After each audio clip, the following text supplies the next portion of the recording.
Bismillahirrahmanirrahim. Assalamualaikum warahmatullahi wabarakatuh.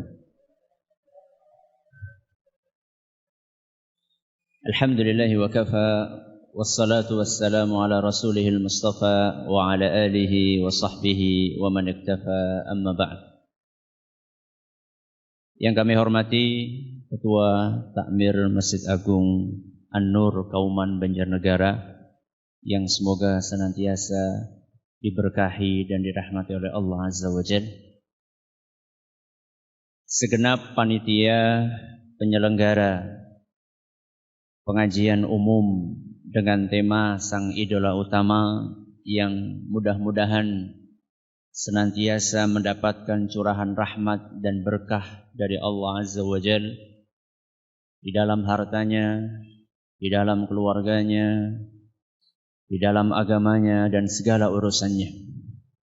Para hadirin dan hadirat sekalian, dan juga segenap pendengar Radio Insani 102,2 FM via streaming, para pendengar Radio Bas FM di Solo Tigo dan sekitarnya, para pendengar radio kita di Madiun dan sekitarnya, juga para pendengar radio dan TV Roja serta Yufid TV yang semoga senantiasa dirahmati oleh Allah Azza wa Jalla.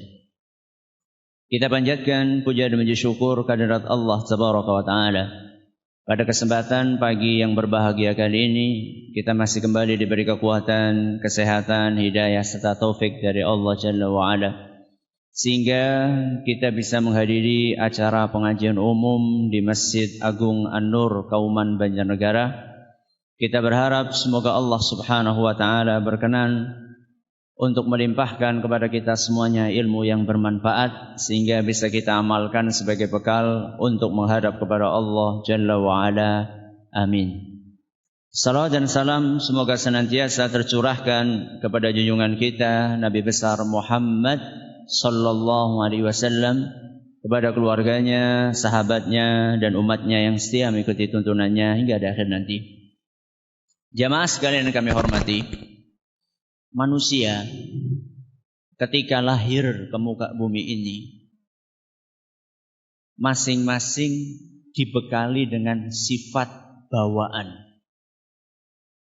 Orang Jawa mengatakan gawan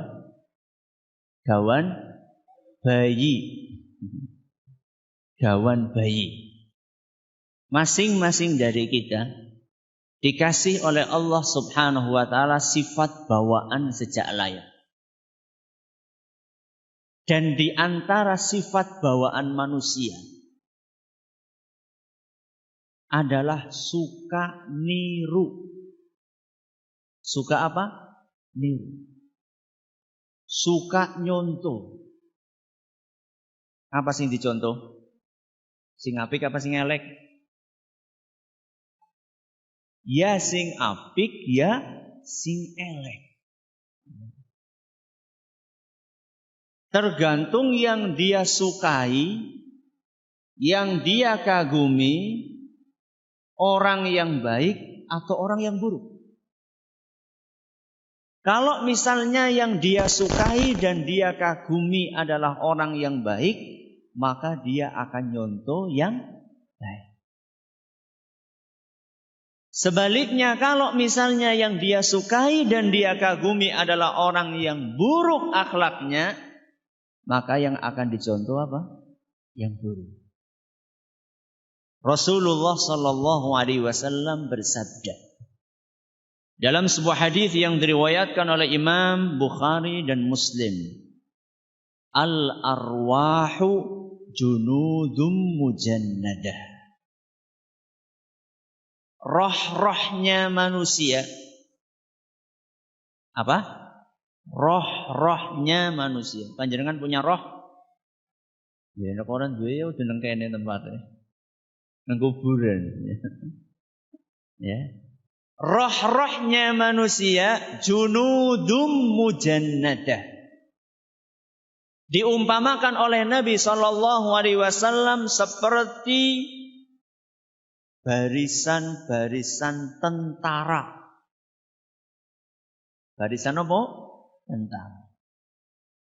Barisan tentara, barisan pasukan, yang masing-masing dari pasukan itu akan dijejer-jejer sesuai dengan satuannya. Sing barete abang, jejer karo sing barete apa? Abang. Sing barete ijo, jejer karo sing barete ijo. Apa maning gue? Baret abang, baret ijo. Mbah? Kuning. Apa anak? Oh anak. Sing barete kuning, jejer karo sing barete apa? Kuning. Masih ada? Oh biru, bener. Angkatan laut. Betul? Bok salah kok domain kok. Sing barete biru bareng karo sing barete biru. Al arwahu junudum mujannada. Rohnya manusia itu berbaris-baris. Kemudian Nabi SAW melanjutkan, fama ta'arafa minha talaf.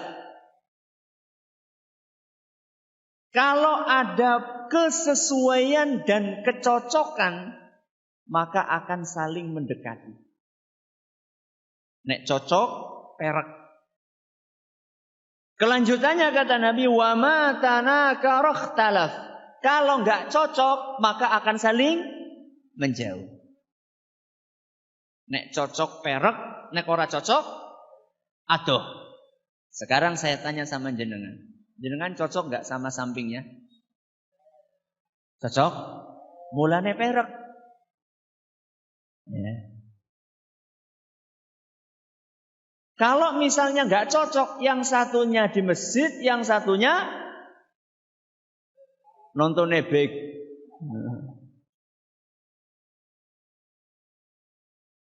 Seseorang atau manusia itu punya bawaan akan deket-deket sama orang yang dia sukai, yang cocok sama dia. Dari sinilah kita mengangkat tema idola. Idola siapa? Idola itu kalau misalnya kita buka di Kamus Besar Bahasa Indonesia KBBI, itu kalau di situ ditulisnya idola itu adalah orang, gambar, patung. Patung juga masuk apa? Idola. Orang, gambar, patung dan lain sebagainya yang menjadi pujaan. Jadi idola itu adalah sesuatu yang dipuja-puja, sesuatu yang disukai, sesuatu yang sangat dicintai. Itulah yang namanya idola. Sehingga ketika seseorang sudah mengidolakan sesuatu, alias dia sangat mengagungkan, sangat mencintai, sangat memuja dan memuji idola tersebut, dia rela untuk mengorbankan apa saja demi siapa? Idolanya. Pernah dengar ada cerita orang keitek-itek nonton konser? Pernah dengar? Orang kur keitek-itek nganti mati. Ada? Ada. Pernah panjenengan dengar berita ada orang tawuran, rela untuk bunuh-bunuhan demi membela klub sepak bola idolanya? Pernah dengar? Pernah. Itulah dahsyatnya idola. Jadi ketika seseorang sudah mengidolakan sesuatu, maka dia rela mengorbankan apa saja untuk mendukung idolanya. Padahal nek lagi kencot ya ora diwehi panganan. Nang idolane, nggih napa mboten? Nek lagi ngelak ya enggak dikasih minuman sama idolanya. Apalagi nanti naudzubillah min dzalik, ketika di akhirat nanti, kira-kira idola-idola tadi itu akan membela kita di hadapan Allah supaya kita bisa masuk surga napa mboten? Nggih napa mboten? Nggih. Nggih.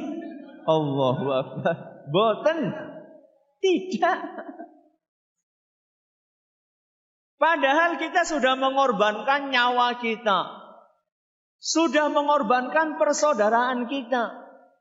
Kita rela untuk bermusuhan dengan teman SD kita. Rela bermusuhan dengan teman satu jamaah di masjid. Gara-gara beda klub. Klub apa? Sepak bola. Gimana mboten? Nyata. Ya. Ketika seseorang sudah mengidolakan sesuatu, dia akan berusaha untuk mencontoh apapun yang dilakukan oleh idolanya tersebut. Mulai dari ujung rambut sampai ujung kaki. Idolane rambutnya dicet abang. Melu apa? Dicet abang. Idolanya pakai celana urung dadi, ya, alias sobek di mana? Mana? Dicontoh apa mboten? Dicontoh. Idolanya pakai sabuk ada rantainya, ana rantainya, ada rantainya. Melu-melu golet sabuk sing ana rantai. Ditakoni rantainya nggo ngapa? Embuh. Gak tahu. Ya.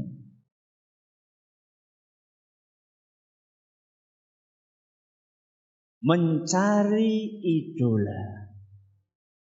Kalau sampai keliru, buntutnya panjang. Apa? Mencari idola, kalau sampai keliru, buntutnya panjang. Panjangnya pinten meter? Panjang banget. Karena panjangnya itu sampai ke akhirat. Bukan hanya di mana? Di dunia. Buntut panjang dari kekeliruan di dalam mencari idola. Itu bukan hanya akan dirasakan di dunia, tapi juga akan terbawa sampai akhirat. Kalau tidak percaya, mari kita dengarkan sabda Nabi sallallahu alaihi wasallam. Dalam sebuah hadis yang diriwayatkan oleh Imam Bukhari dan Muslim, kata Nabi sallallahu alaihi wasallam, al-mar'u ma'a man ahab. Manusia itu nanti pada hari kiamat akan bareng dengan orang yang dia idolakan. Kita ulangi. Hadis riwayat siapa tadi? Bukhari dan Muslim. Apa bunyinya? Manusia nanti pada hari kiamat akan bersama dengan orang yang dia idolakan. Ini nanti akan ada ujian di akhir pengajian dan ada hadiahnya. Sing nulis dan apal bisa jawab dapat hadiah. Sing ora nulis bodoh. Apa tadi kata Nabi SAW? Manusia akan bersama di hari kiamat dengan siapa? Orang yang dia idolakan. Di hari kiamat itu ada berapa tempat? Ada dua pilihan tempat. Pertama teng pundi? Teng surga. Si nomor kali teng pundi? Teng neraka. Coba sekarang kita pikir matang-matang. Kita ini mengidolakan siapa? Idola kita gue sholat apa ora? Coba kita pikir dulu. Poster yang dipasang di kamar itu posternya siapa? Wong sing sholat apa sing ora? Saya nggak butuh jawaban sekarang. Kita butuh untuk memikirkan. Kaos yang kita pakai, gambarnya siapa? Poster pernik-pernik yang kita simpen milik idola kita. Coba kita pikirkan idola kita itu orang yang biasa ke masjid atau tidak. Nek Ramadan puasa apa? Orang. Pakaiannya tertutup apa? Terbuka. Tanggung jawab sama istrinya atau tidak, atau senengane kawin cerai. Sing idolane apa? Sing idolane apa? Nuwun sewu nggih, tidak semua artis, tapi banyak. Ya. Coba sekarang kita bayangkan, yang kita idolakan saat ini orang yang baik atau orang yang tidak baik. Kalau seandainya yang kita idolakan adalah orang-orang yang tidak pernah sholat, maka mari kita dengarkan firman Allah Subhanahu wa ta'ala ketika bertanya kepada para penghuni neraka. Apa kata Allah? Ma salakakum fi saqar. Allah bertanya kepada para penghuni neraka, apa yang menyebabkan kalian masuk ke dalam neraka Saqar? Kenapa kok kalian masuk neraka sekarang? Apa sebenarnya yang kalian lakukan dahulu di dunia? Apa jawab mereka? Yang bisa jawab dapat hadiah. Angkat tangan. Masya Allah. Monggo silakan. Ya jadi ngarep buri disit. Silakan. Nah, barakallahu fiik. Jawabannya qalu, mereka menjawab lam naku minal musallin. Dahulu kami ketika di dunia tidak sholat. Berarti kalau idola kita itu orang yang tidak pernah sholat, kira-kira nanti di akhirat tempatnya di mana? Jenengan loh yang ngomong loh. Saya kan cuma kira-kira saja. Mungkin saja dia tobat. Mungkin atau tidak? Mungkin. Tapi kan kita lagi bicara tentang orang yang tidak sholat. Siapapun orangnya, kita bukan sedang mengomong A dan si B atau si C, enggak. Karena kita tidak tahu akhir hidup masing-masing. Tapi ketika kita memilih idola orang yang tidak sholat, dan Allah Subhanahu wa ta'ala menegaskan di dalam Al-Quran bahwa orang yang tidak sholat itu tempatnya nanti di neraka, apa kira-kira jenengan arep ngancani nang neraka? Mau atau tidak? Gak mau. Maka buntut salah memilih idola itu panjang. Akan dirasakan sampai ke akhirat nanti. Terus bagaimana Ustaz? Maka seharusnya kita mencari idola yang akan mengantarkan kita kemana? Surga. Idolakan manusia-manusia yang sudah dijamin oleh Allah Subhanahu wa ta'ala masuk ke dalam surga. Dan ranking 1 idola tersebut siapa? Semuanya tahu, nanti hadiahnya habis nanti. Siapa? Nabi kita Muhammad sallallahu alaihi wasallam. Inilah sosok salah satu manusia yang sudah dijamin oleh oleh Allah Subhanahu wa ta'ala bakalan menjadi ahli surga. Dan mudah-mudahan ketika kita mengidolakan Nabi kita Muhammad sallallahu alaihi wasallam, mudah-mudahan beliau berkenan untuk membantu dan memberikan syafaatnya kepada kita, sehingga kita bisa bersama dengan Nabi kita Muhammad sallallahu alaihi wasallam di mana? Di surga. Abdullah ibnu Mas'ud radhiyallahu anhu. Sinten? Abdullah ibnu Mas'ud pernah bertanya kepada Nabi kita Muhammad sallallahu alaihi wasallam, "Ya Rasulullah, wahai Rasul, kaifa tara fi rajulin ahabba qauman wa lamma yalhaq bihim?" Wahai Rasul, bagaimana dengan nasib orang-orang yang mencintai suatu kaum, mencintai suatu atau seorang tokoh. Tokoh ini tokoh yang sangat baik, sangat beriman. Akan tetapi kita ini amalannya belum bisa seperti tokoh tersebut. Keimanan kita masih jauh dari keimanan tokoh tersebut. Bagaimana kira-kira nasib kita nanti ya Rasulullah? Maka kemudian Nabi SAW menjawab hadis yang saya bacakan tadi. Masing-masing akan bersama di hari kiamat dengan siapa? Idola. Kira-kira kalau misalnya kita bandingkan amalan kita dengan amalannya Rasul Sallallahu Alaihi Wasallam, atau apa perek?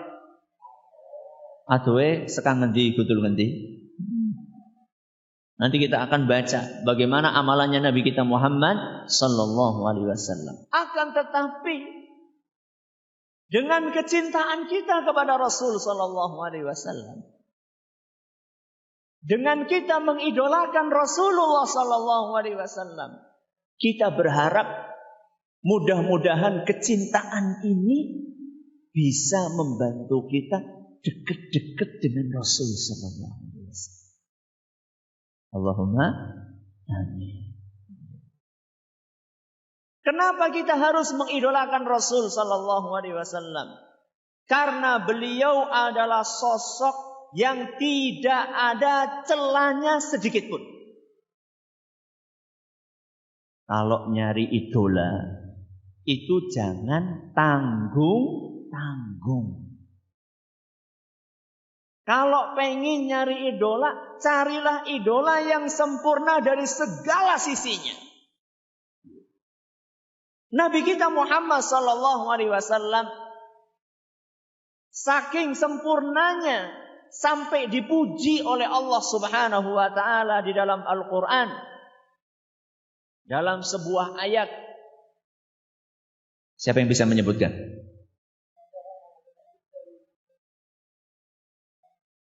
Belum beruntung. Belum, itu yang saya maksud.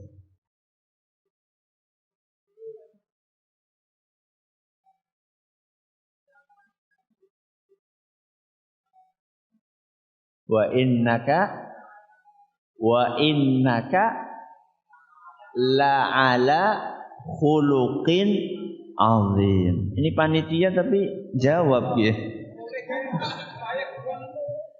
Keliru. Sabar, masih banyak bukunya. Silakan.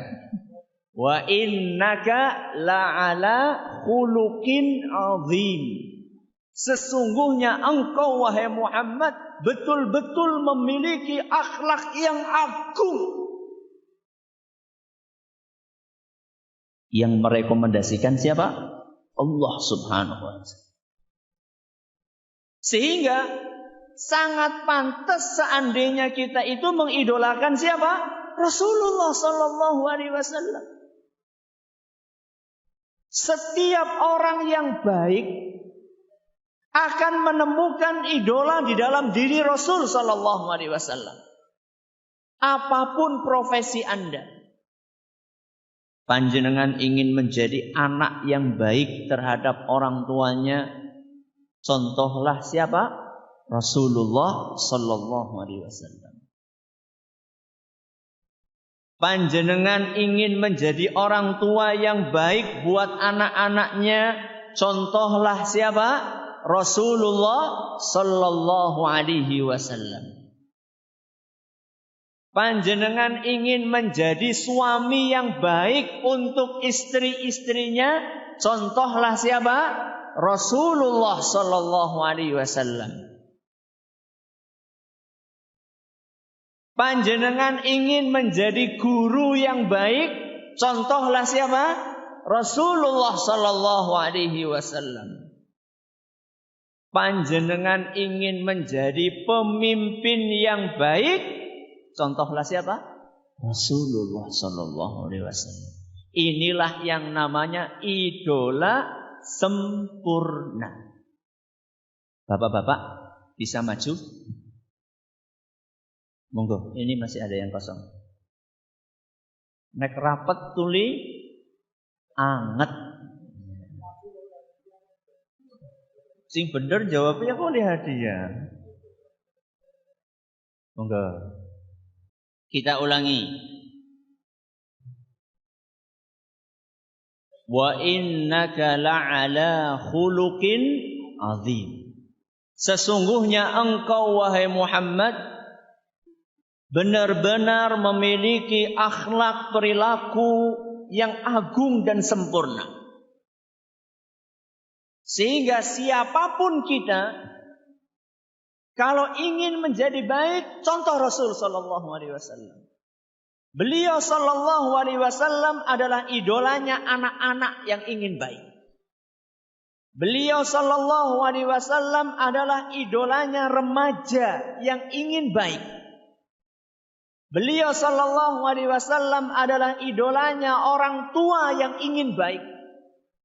Beliau sallallahu alaihi wasallam adalah idolanya suami yang ingin baik. Beliau sallallahu alaihi wasallam adalah idolanya guru yang ingin baik. Beliau sallallahu alaihi wasallam adalah idolanya pemimpin yang ingin baik.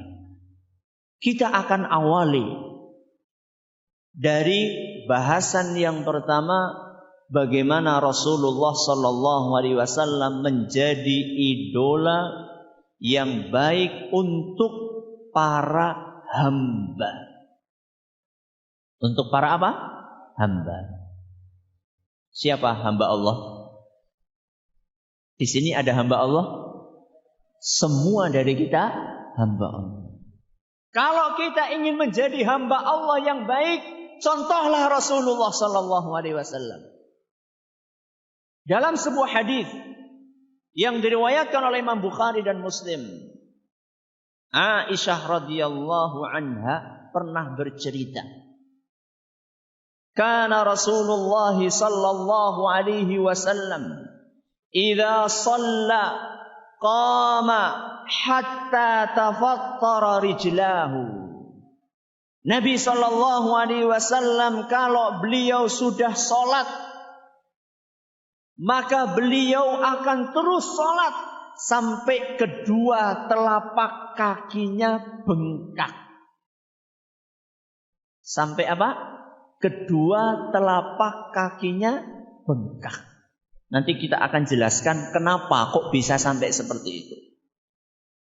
Qalat Aisyah, maka Aisyah pun bertanya kepada beliau, ya Rasulullah, atasna'u hadha wa qad ghufira laka ma taqaddama min dhanbika wa ma ta'akhkhar. Wahai Rasul sallallahu alaihi wasallam, kenapa engkau lakukan ini? Kenapa engkau sholat sedemikian lama sampai kedua kakimu bengkak? Bukankah dosamu yang telah lalu dan yang akan datang semuanya sudah diampuni? Betul atau tidak? Betul. Bahkan Rasulullah SAW sudah dijamin masuk surga. Kamu kan sudah dijamin masuk surga, wahai Rasul. Dosamu kan semuanya sudah diampuni. Kenapa kok sholatnya lama banget sampai kedua kakimu bengkak? Apa jawaban dari Nabi kita Muhammad sallallahu alaihi wasallam? Ya Aisyah, wahai istriku Aisyah, afala akunu abdan syakura? Bukankah indah seandainya aku menjadi hamba Allah yang pandai bersyukur. Yang apa? Pandai bersyukur. Saya nggak bisa bayangkan kalau misalnya yang dapat jaminan surga itu kulo kali jenengan. Kira-kira sholatnya tambah mempeng apa tambah orang mempeng? Banyak loh, jangankan dijamin masuk surga. Merasa sudah dapat Lailatul Qadar baik. Lailatul Qadar itu kan dicari tanggal-tanggal nopo? Ganjil nggih, malam selikur, malam pinten? 21, malam selawe, malam 17, malam 29. Malam selikur sudah qiyamul lail. Kemudian kayaknya nyong oleh Lailatul Qadar. Lailatul Qadri khairun min alfi syahr. Wis oleh pahala 1000 bulan. Kira-kira malam 23 tangi maning apa ora? Anu wis apa? Oleh Lailatul Qadar. Kita baru merasa dapat Lailatul Qadar saja, ibadahnya sudah langsung ngeper seperti itu. Bagaimana seandainya kita dapat jaminan masuk? Akan tetapi Nabi kita Muhammad sallallahu alaihi wasallam ngasih contoh kepada kita bagaimana seharusnya kita itu menjadi hamba. Hamba itu sudah dikasih banyak sama Allah. Seharusnya kita itu mensyukuri karunia Allah itu. Dan Rasulullah SAW ngasih contoh kepada kita bagaimana seharusnya menjadi seorang hamba. Yaitu dengan bersyukur, dengan sholat, sampai kedua kakinya bengkak. Jadi saya janji, kok bisa ya Nabi SAW sholatnya sampai bengkak. Jadi kayak ngapa sih cara sholatnya? Ujarku nyong wis swidak tahun sholat, orang tahu sholat nganti bengkak. Mari kita dengarkan Rasulullah SAW sholatnya bagaimana. Dituturkan oleh seorang sahabat Nabi SAW namanya Hudzaifah. Siapa namanya? Hudzaifah. Dalam sebuah hadis yang diriwayatkan oleh Imam Muslim, beliau bercerita, "Shallaitu ma'an Nabi sallallahu alaihi wasallam dzata lailatin faftatahal Baqarah." Pada suatu malam aku makmum salat tahajud bareng sama Rasul sallallahu alaihi wasallam. Begitu beliau selesai membaca surat Al-Fatihah, beliau memulai suratannya dengan membaca Alif Lam Mim. Napa niku? Al-Baqarah. Napa suratane? Al-Baqarah. Panjenengan napa? Ustaz, saya Al-Baqarah Ustaz. Ayat 1 tok. Rakaat pertama Ustaz Al-Baqarah, rakaat kedua Yasin. Masya Allah. Jebule kur jukut apa? Awalnya saja. Alif Lam Mim, Allahu Akbar. Ujarku arep nganti rampung. Mulai dari Al-Baqarah. Fakultu, maka Hudzaifah pun batin. Yarka'u indal mi'ah. Hudzaifah batin. Kayaknya Nabi SAW ini kalau sudah baca Al-Baqarah 100 ayat bakalan ruku. Ini batinnya siapa tadi? Hudzaifah. Kayaknya Al-Baqarah 100 ayat Nabi bakalan ruku. Jadi Hudzaifah ini nunggu-nunggu kapan gutul ayat nomor 100. Ternyata begitu. Sampai di ayat yang ke-100 Nabi bablas. Wah, berarti gak akan berhenti di ayat 100. Maka kemudian Hudzaifah batin lagi. 100 lewat Hudzaifah batin. Yarka'u biha. Kayane kalau sudah selesai Al-Baqarah Nabi bakalan ruku. Dinteni. Panjenengan kira-kira tahan gak ngenteni itu? Lawang imamnya saja baru mengawali suratan amma yatasaalun. Surat apa? An-Naba. Nang buri wis. Padahal cuma An-Naba. An-Naba itu kan berapa? Satu halaman lewat sedikit ya. Atau satu halaman kira-kira lah. Ya. Ini Hudzaifah sabar. Ditunggu Al-Baqarah 100 lewat. Lah, paling sampai selesai Al-Baqarah. Padahal Al-Baqarah ayat 200 berapa?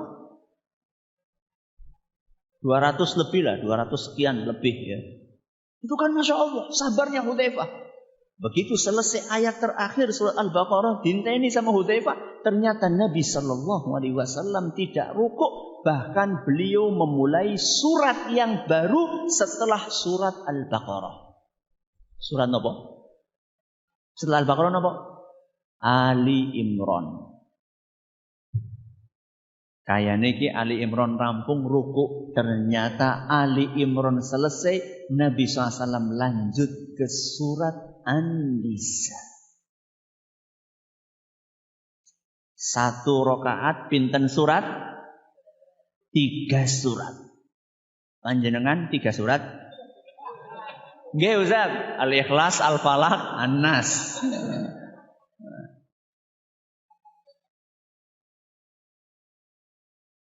Mari kita dengarkan penuturannya Hudzaifah. Yaqra'u mutarassilan. Nabi SAW membaca 3 surat tadi. Surat apa? Al-Baqarah, Ali Imran, An-Nisa.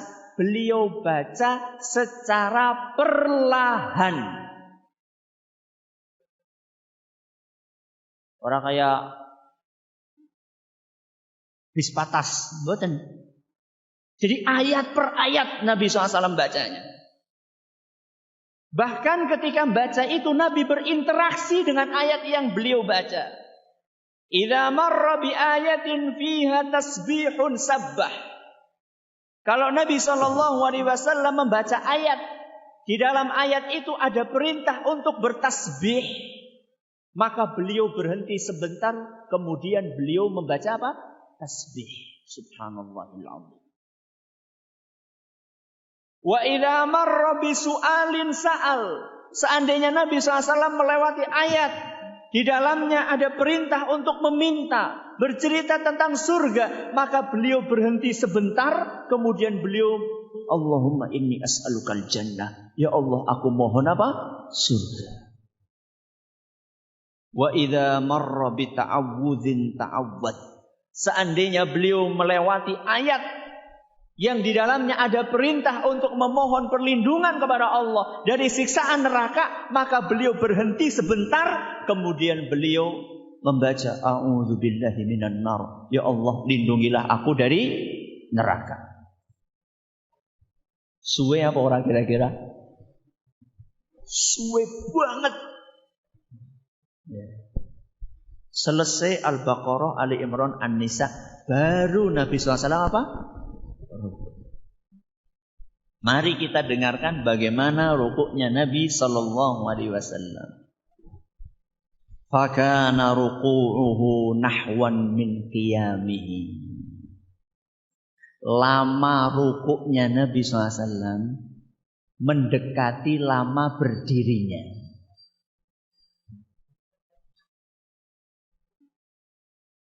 Ustaz, kok ya adzan subuh? Ini loh sholat tahajudnya Nabi kita Muhammad sallallahu alaihi wasallam. Iktidalnya sama seperti itu. Rukuknya seperti berdirinya. Begitu rukuk bangkit. Iktidal. Iktidal berdirinya sama kira-kira atau mirip dengan lama beliau pertama kali berdiri. Dan sujudnya juga lamanya sama seperti itu. Kalau sholatnya seperti ini, wajar enggak kalau kakinya bengkak? Wajar. Dari sini terjawab sudah. Kenapa kita sholat 60 tahun kaki kita enggak pernah bengkak? Sudah tahu jawabannya? Nopo? Kawit mien. Kawit PAUD. Ya. Dari PAUD sampai jadi kakek-kakek, suratane ora tahu ucul sekang.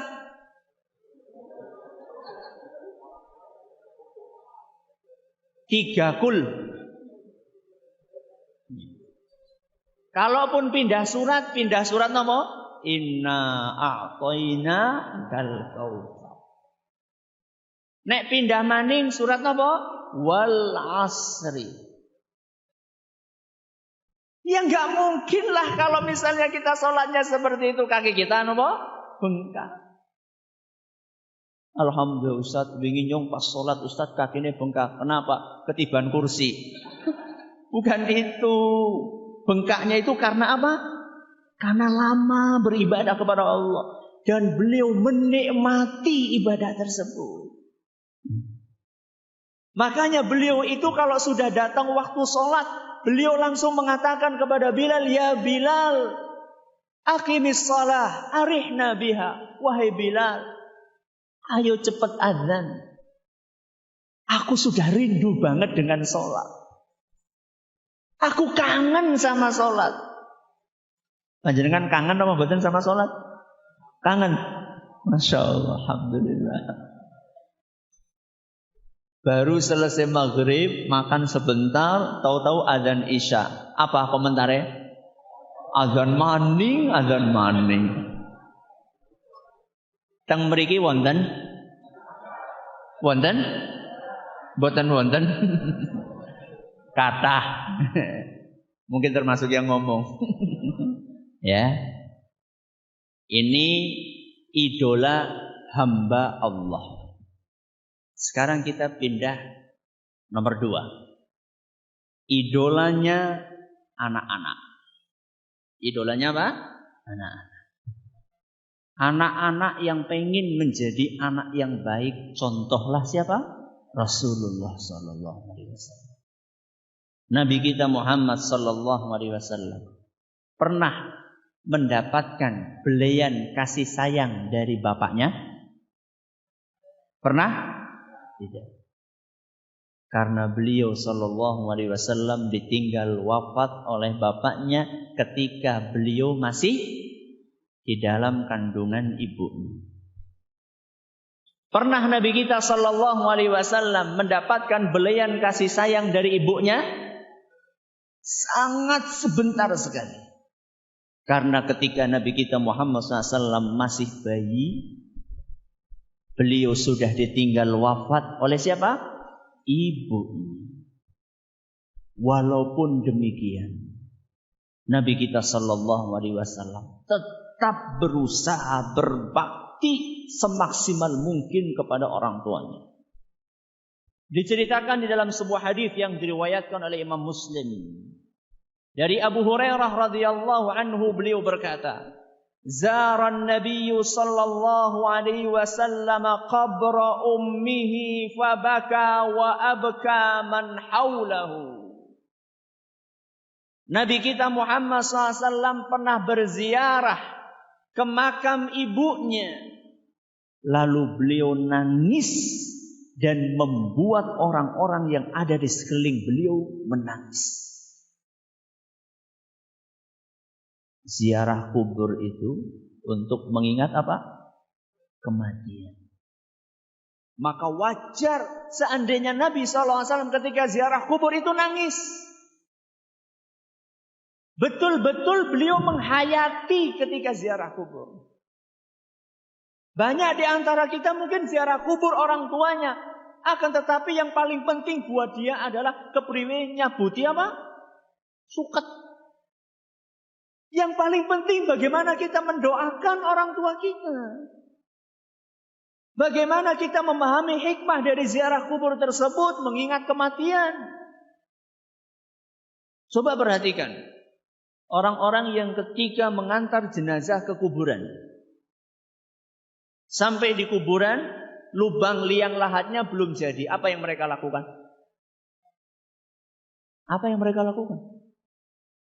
Jagongan, dopokan, apa maning? Ududan, kurang Medangan. Duduknya di mana? Nah, gue. Duduknya di atas nisan. Ya. Sudah duduk di atas nisan, ngobrol. Yang diobrolkan apa? Masalah akhirat? Bahkan kadang-kadang yang diobrolkan adalah membicarakan aibnya orang yang akan dikubur. Subhanallah. Orang ziarah kubur itu mengingat kematian. Seharusnya saya itu, ya Allah, ini di samping saya kuburannya si fulan. Dulu masih bersama saya. Sebentar lagi, besok atau lusa atau bahkan nanti saya akan menyusul menempati tempat ini. Kemudian menangis, merenungi dosa-dosa yang selama ini dilakukan. Membayangkan ternyata ibadah saya masih sangat jauh dari apa yang dicontohkan oleh Rasul SAW. Itu yang seharusnya kita lakukan. Nabi kita Muhammad SAW, walaupun tidak pernah mendapatkan belayan kasih sayang dari orang tuanya, dari bapaknya, sebentar lagi dari ibunya, sebentar sekali belayan kasih sayang dari ibunya, akan tetapi Nabi kita Muhammad SAW tetap berbakti kepada orang tuanya. Bagaimana dengan anak-anak di zaman kita ini? Sudah dibeli-beli kasih sayang sama bapaknya sampai dia punya anak. Saking lamanya dia mendapatkan kasih sayang dari orang tuanya. Akan tetapi subhanallah, ketika ditinggal mati oleh orang tuanya, boro-boro mendoakan orang tuanya. Malah padu rebutan warisan. Betul? Masa perbuatan seperti itu betul? Salah. Maksudnya betul ada? Ada. Sudah dibiayai pendidikannya oleh orang tua. Dari kecil sampai besar. Dinikahkan, dibangunkan rumah. Kurang apa? Masih juga ketika orang tuanya meninggal, bukannya sibuk untuk mengurusi bagaimana saya berinfak untuk orang tua saya. Menciptakan amal jariah untuk orang tua saya. Bukannya sibuk seperti itu, malah sibuk saling berkelahi rebutan warisan yang ditinggalkan oleh orang tuanya. Na'udzubillahi min dzalik. Yang pertama apa tadi? Idolanya hamba Allah. Yang kedua idolanya anak. Yang ketiga idolanya remaja. Ada remaja di sini? Remaja ada? Remaja tua. Adalah kayaknya. Walaupun gak banyak. Wahai para remaja, kalau ingin menjadi remaja yang baik, contohlah Nabi kita Muhammad sallallahu alaihi wasallam. Lihat apa yang dilakukan oleh Nabi SAW di masa remajanya. Aktivitas apa yang dilakukan oleh Nabi SAW ketika beliau usianya ABG. Apa ABG? Anak baru gede. Dalam hadis yang diriwayatkan oleh Imam Bukhari, Abu Hurairah radhiyallahu anhu mengatakan, "Ma ba'atha Allahu nabiyyan illa ra'al ghanam." Kata Abu Hurairah radhiyallahu anhu, Rasulullah sallallahu alaihi wasallam bersabda, setiap nabi pasti pernah menjadi penggembala kambing. Apa? Setiap nabi pernah menjadi penggembala kambing. Angon wedhus. Di sini masih ada yang angon wedhus? Masih? Jarang, ya, jarang. Bahkan ada sebagian orang yang malu ketika ditanya profesinya apa, angon wedhus, malu. Sehingga ketika ditanya jawabannya alon banget. Apa? Angon wedhus. Itu adalah pekerjaannya para nabi, para rasul. Bahkan kalau kita baca hadis ini, redaksionalnya menggambarkan bahwa semua nabi dan rasul pernah menggembala kambing. Faqala ashabuhu, Maka para sahabat Nabi SAW bertanya kepada beliau, wa anta ya Rasulullah, apakah engkau juga iya wahai Rasul pernah menggembala kambing? Maka beliau menjawab, na'am. Apa na'am? Iya. Kuntu ar'aha ala qararita li ahli Makkah. Iya, aku dahulu ketika masih remaja menggembala kambing milik penduduknya Mekah untuk mengambil upah dari mereka. Alias usia Nabi SAW yang remaja diisi dengan bekerja mencari nafkah. Hanya menggembala kambing? Tidak. Beliau juga membantu pamannya. Siapa? Abu Thalib untuk berdagang. Sampai kemana? Sampai ke Syam. Syam sekarang di mana? Suriah. Ada yang lain selain Suriah? Mana? Ya, Syria, Suriah pada apa ya? Suriah, Lebanon, apalagi sampingnya Palestina, Yordan, itulah Syam sekarang. Syam sekarang itu diisi oleh beberapa negara, Suriah, apalagi tadi? Lebanon, Palestina, Yordan, itulah Syam. Nabi SAW dulu itu ketika remaja menemani pamannya dagang sampai kemana? Syam. Kemandirian.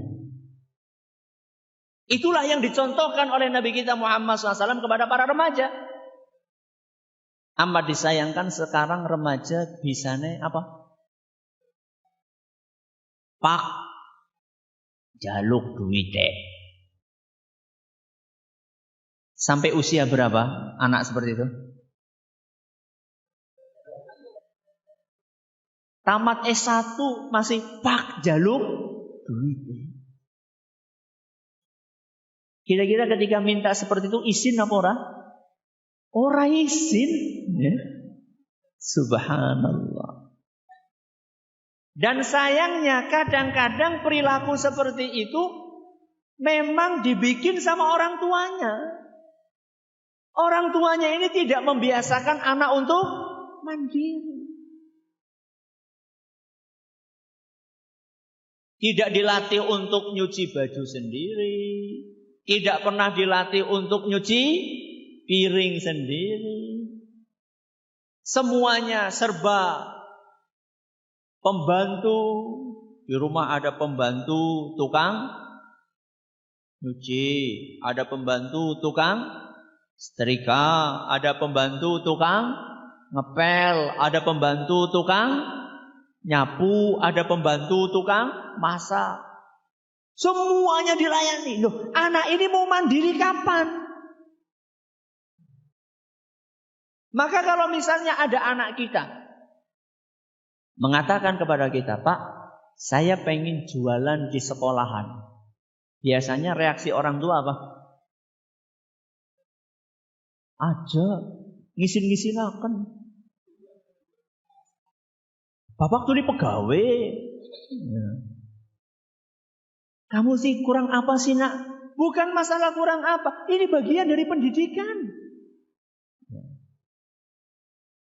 Tapi jangan sampai mengganggu apa? Belajar. Ini yang keberapa ini? Yang ketiga. Yang keempat.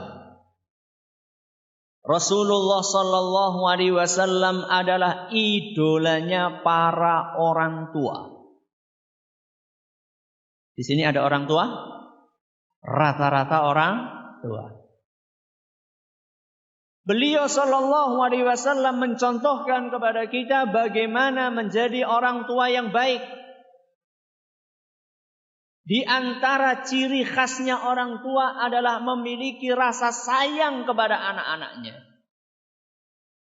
Maka dalam sebuah hadis yang diriwayatkan oleh Imam Bukhari dan Muslim, diceritakan oleh Abu Hurairah radhiyallahu anhu, qabbala Rasulullah sallallahu alaihi wasallam al-Hasan bin Ali wa 'indahu al-Aqra' bin Habis at-Tamimi jalisan. Pada suatu hari Nabi sallallahu alaihi wasallam mencium cucunya Al-Hasan bin Ali. Siapa? Al-Hasan bin Ali. Dan di situ ada seorang sahabat namanya Al-Aqra. Siapa namanya? Al-Aqra. Al-Aqra bin Habis. Ini nama lengkapnya. Al-Aqra bin Habis adalah orang yang tinggal di Badui. Jadi Arab apa?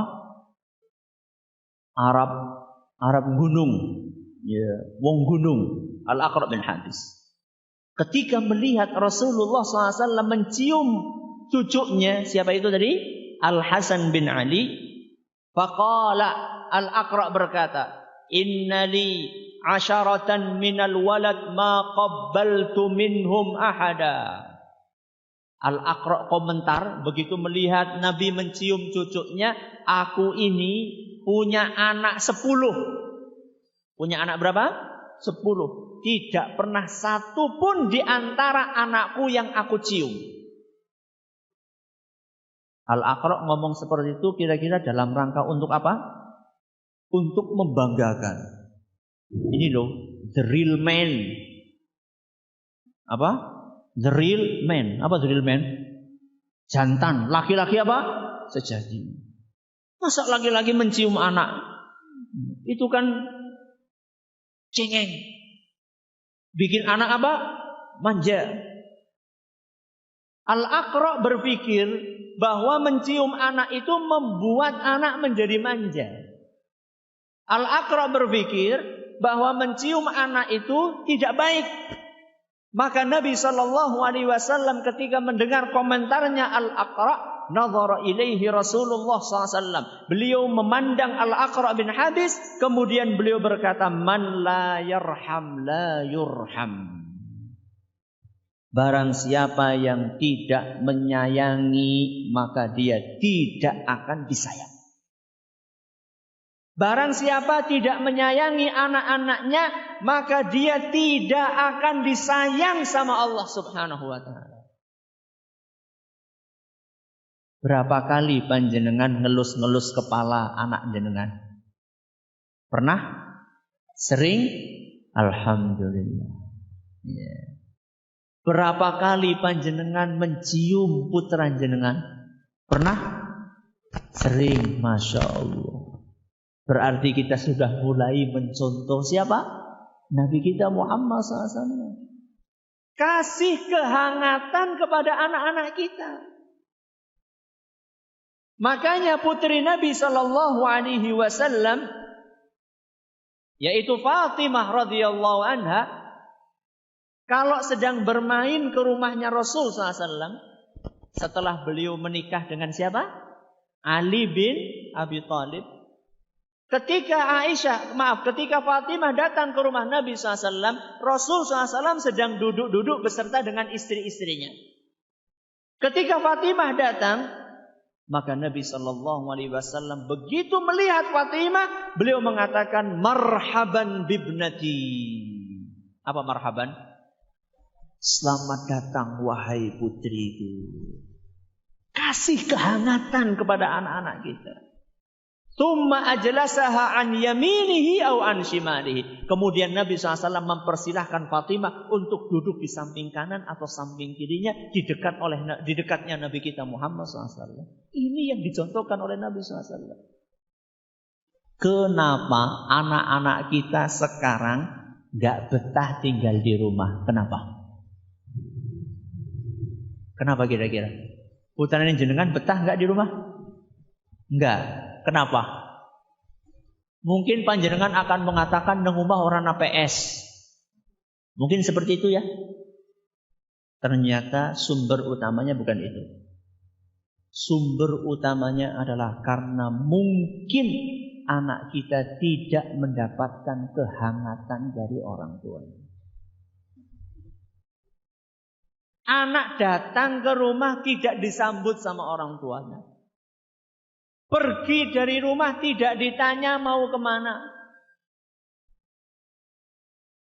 Sore-sore menjelang maghrib belum pulang tidak dicari. Malah sibuk goleti ayam. Alasannya apa? Alasannya apa? Kok yang dicari ayam bukan anak? Alasannya apa? Wis ngerti jalan.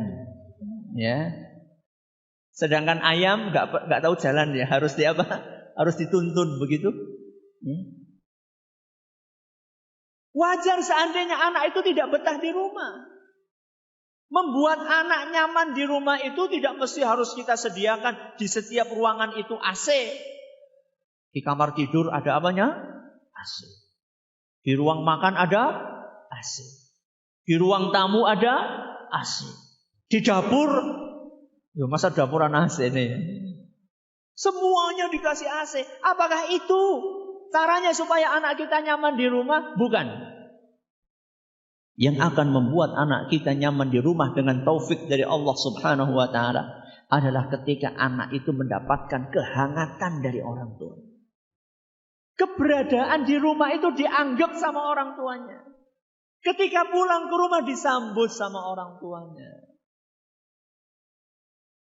Nggak tahu di Banjar ini banyak PT nggak? Kalau di Purbalingga banyak banget PT. Di Banjar banyak PT nggak? Ada, nggak banyak ya. Saya kadang-kadang prihatin dengan para ibu-ibu yang kerja di PT. Anaknya belum bangun, dia sudah berangkat. Anaknya pulang, dia belum pulang. Kapan dia melihat wajah ibunya? Ketika berangkat bangun tidur, ibunya nggak ada. Ketika mau tidur, ibunya nggak ada. Tinggal tersisa hari Ahad, hari libur, masih ngelembur. Apa yang mau dicari? Kapan anak-anak kita itu mendapatkan sentuhan dan belayan kasih sayang dari kita kalau seperti itu kondisinya? Ustadz, saya kan bekerja untuk membiayai kehidupan anak saya. Saya kan mencari nafkah, duit buat mereka. Yang dibutuhkan anak itu bukan hanya duit. Yang dibutuhkan anak yang pertama kali adalah kasih sayang dari orang tuanya. Dan itulah yang dicontohkan oleh Nabi kita Muhammad sallallahu alaihi wasallam. Saking sayangnya Nabi kita sallallahu alaihi wasallam, beliau sampai mengorbankan. Mau ketika ruku, ketika sujud itu lama banget gara-gara apa? Dinaiki sama cucunya. Diceritakan dalam hadis riwayat Muslim dengan redaksi Muslim, Bukhari dan Muslim yang saya bawakan redaksi Imam Muslim dari seorang sahabat namanya Abu Qatadah Al-Ansari. Ra'aitun Nabiyya sallallahu alaihi wasallam ya ummun nasa wa Umamatu bintu Abil As wa hiya binatu Zainab bintun Nabi sallallahu alaihi wasallam ala atiqihi. Saya pernah melihat Nabi sallallahu alaihi wasallam ngimami salat. Beliau di atas pundaknya ada cucu beliau yang bernama Umamah. Siapa? Umamah. Umamah ini cucu Nabi sallallahu alaihi wasallam dari putri beliau yang namanya siapa? Hadiah. Zainab. Bagus, silakan. Cucu Nabi SAW dari putri beliau yang namanya siapa? Zainab. Panjenengan bisa bayangkan ngimami karo apa? Nyunggi. Pernah kejadian jenengan ngelihat imam sambil nyunggi bocah? Pernah? Belum. Yang melakukan siapa? Rasulullah sallallahu alaihi wasallam. Saking sayangnya beliau sama anak seperti itu. Loh Ustaz, kon arep ruku kepriwe? Nyunggi bocah, kalau mau ruku gimana? Jatuh kan? Fa idza raka'a wada'aha. Ketika beliau akan ruku, maka beliau letakkan Umamah di sampingnya. Baru kemudian apa beliau? Ruku. Ini ngimami loh. sedang ngimami, bukan sedang sholat sendirian. Terus ditaruh sampai kapan? Sampai beliau sujud selesai. Ruku, i'tidal, sujud 2 kali. Ketika beliau akan bangkit lagi, a'adaha. Beliau ambil umamah, dibopong lagi, sholat lagi. Ada orang tua yang seperti itu di sini? Mulai sekarang. Diprotes? Tergantung. Sekarang ya, saya kasih tahu. Kenapa kok keberadaan anak-anak kecil diprotes di masjid? Kenapa? Berisik. Betul, berisik. Nek bocah cilik berisik, sing salah siapa? Bocah wong tuane nang endi? Wong tuane pada nonton TV.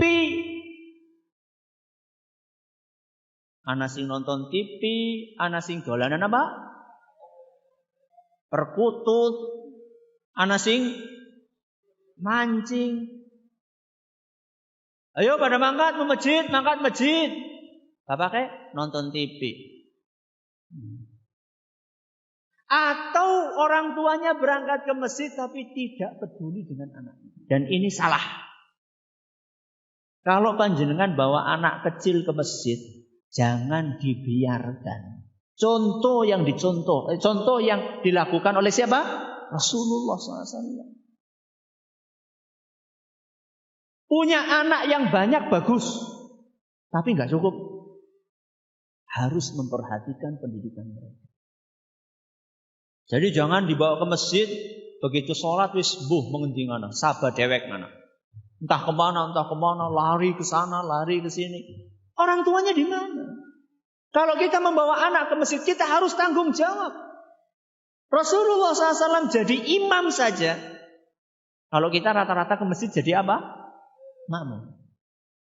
Kira-kira repot mana? Jadi imam apa jadi makmum? Jadi imam. Rasulullah SAW ke masjid jadi imam. Tetap beliau tanggung jawab ketika membawa putrinya Umamah. Maaf, ketika membawa cucunya Umamah. Digendong sama Nabi SAW. Ketika akan ruku taruh. Ketika bangkit dari sujud diangkat lagi sama beliau. Inilah tipe orang tua yang bertanggung jawab. Ini yang keberapa ini? Yang keempat. Kita ulangi. Yang pertama idolanya apa? Idolanya para hamba Allah. Yang kedua idolanya anak. Yang ketiga idolanya remaja. Yang keempat idolanya para orang tua. Nah, yang kelima, ibu seneng dia. Idolanya para suami. Nah, seneng dia ibu, mesem dia. Kena dia bapaknya. Ya. Ibunya nggak kena karena masa Rasulullah idola istri. Seharusnya Aisyah nanti. Mungkin ada saatnya mungkin ada saatnya. Ingin menjadi suami yang baik, contoh siapa? Rasulullah Sallallahu Alaihi Wasallam. Nabi kita Sallallahu Alaihi Wasallam sayang banget sama istri-istrinya. Di antara istri beliau adalah siapa? Aisyah radhiyallahu anha. Pada suatu hari, Nabi Sallallahu Alaihi Wasallam rumahnya itu kan dempet sama masjid. Jadi kalau misalnya seperti ini tuh pintu ya, begitu buka pintu itu langsung masuk ke mana? Masjid. Buka pintu Nabi masuk ke rumah. Pada suatu hari Nabi Shallallahu Alaihi Wasallam masuk ke masjid di pintu rumahnya. Dan di masjid ada anak-anak kecil lagi pada mainan. Anak-anak kecil lagi pada main. Jadi ternyata dari dulu sudah ada anak kecil mainan di mana? Masjid. Cuma ini bukan lagi sholat. Maka kemudian Aisyah radhiyallahu anha ditawari oleh Nabi SAW. Dipanggil sama Nabi. Ya Humaira. Apa? Ya Humaira. Humaira itu apa? Humaira itu warna pink. Warna apa? Pink. Pink itu antara merah dengan apa? Jambon. Ya, jambon kue pink. Ya. Wahai istriku yang pipinya kemerah-merahan. Panjenengan pernah manggil istrinya seperti itu? Pernah? Senyumnya ini senyum senyum ora tahu. Ya. Bojo. Gitu manggilnya ya. Ya Humaira, wahai istriku yang pipinya kemerah-merahan.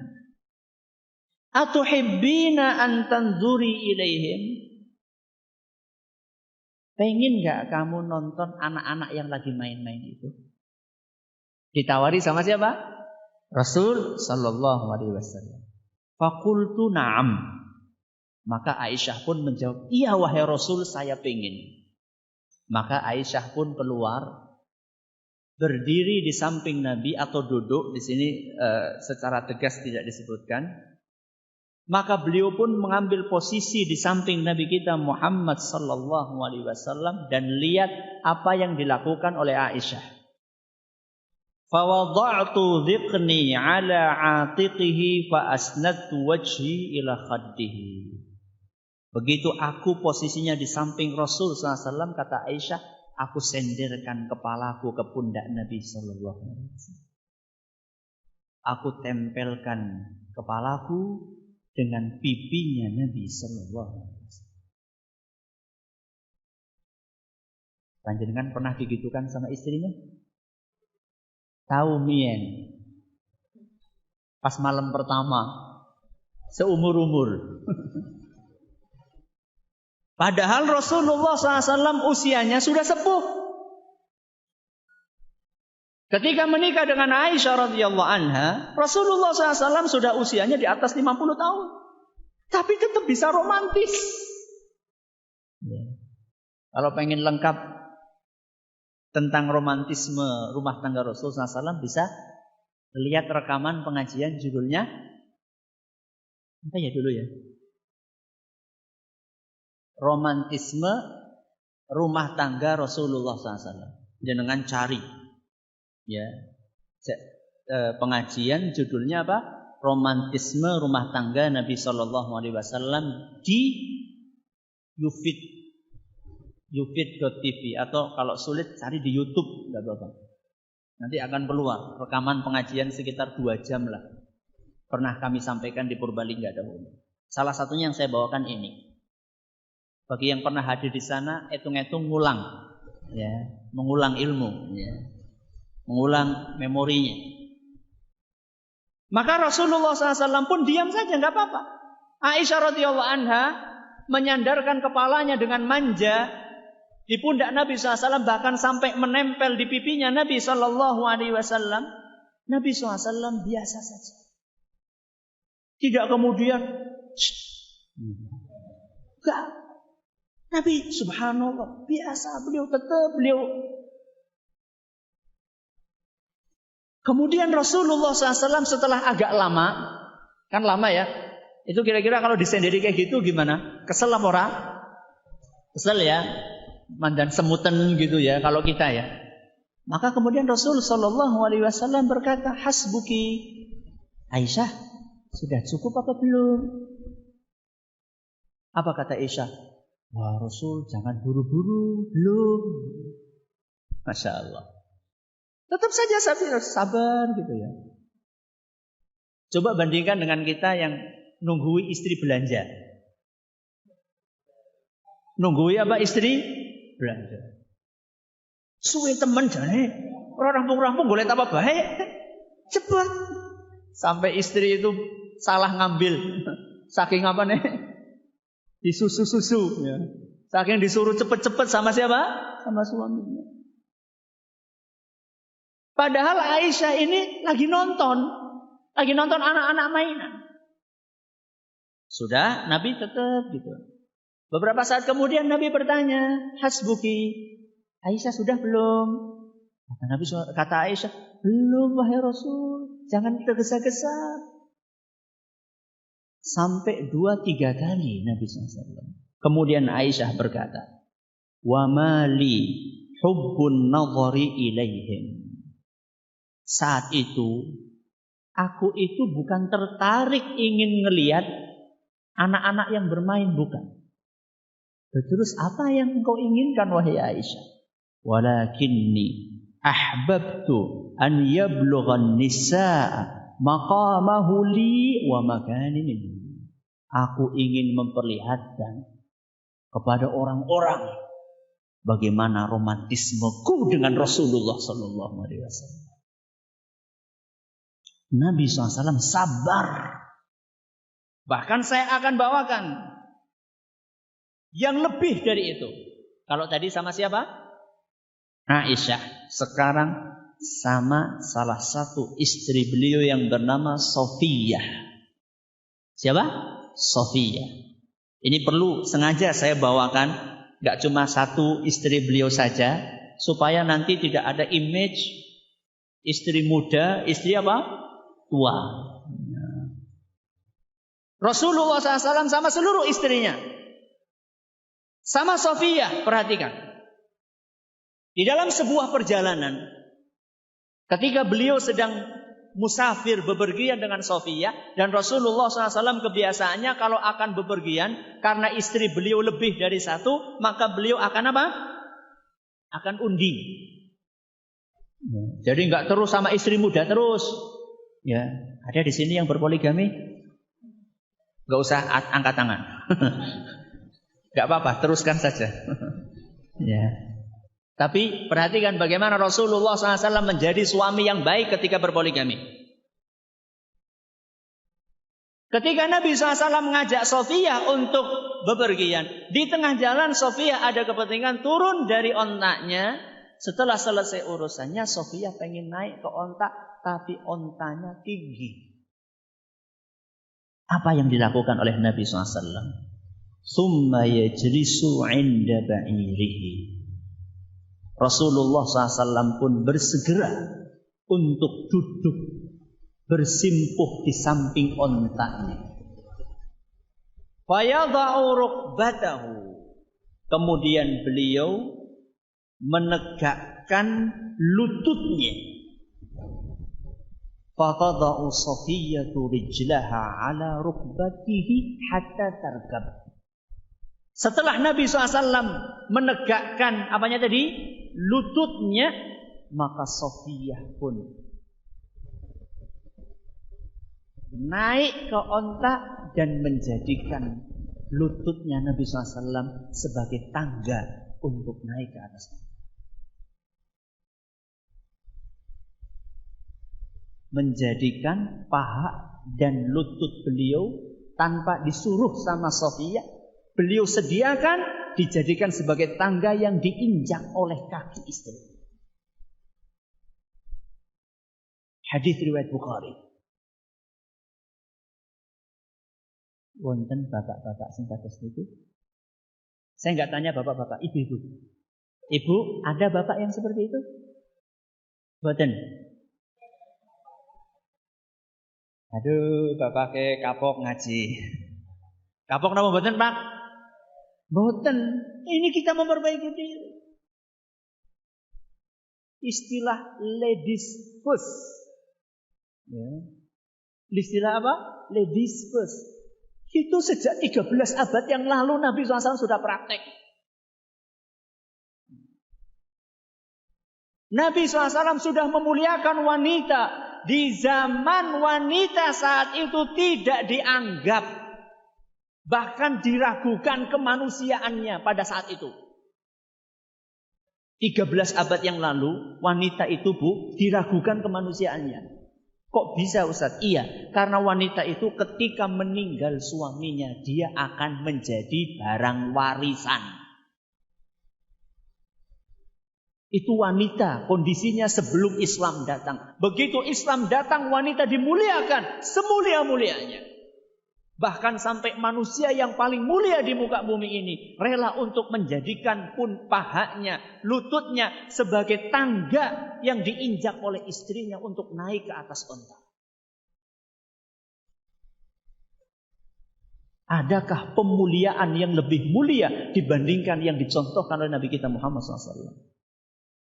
Minimal panjenengan Bapak kalau naik mobil, minimal ketika istrinya datang bukakan pintu. Siapa yang kesini bawa mobil tadi? Angkat tangan. Wow, maras ki engko. Ada kan? Ada? Ada. Monggo nanti praktek langsung. Iya. Begitu istrinya datang, ladies first.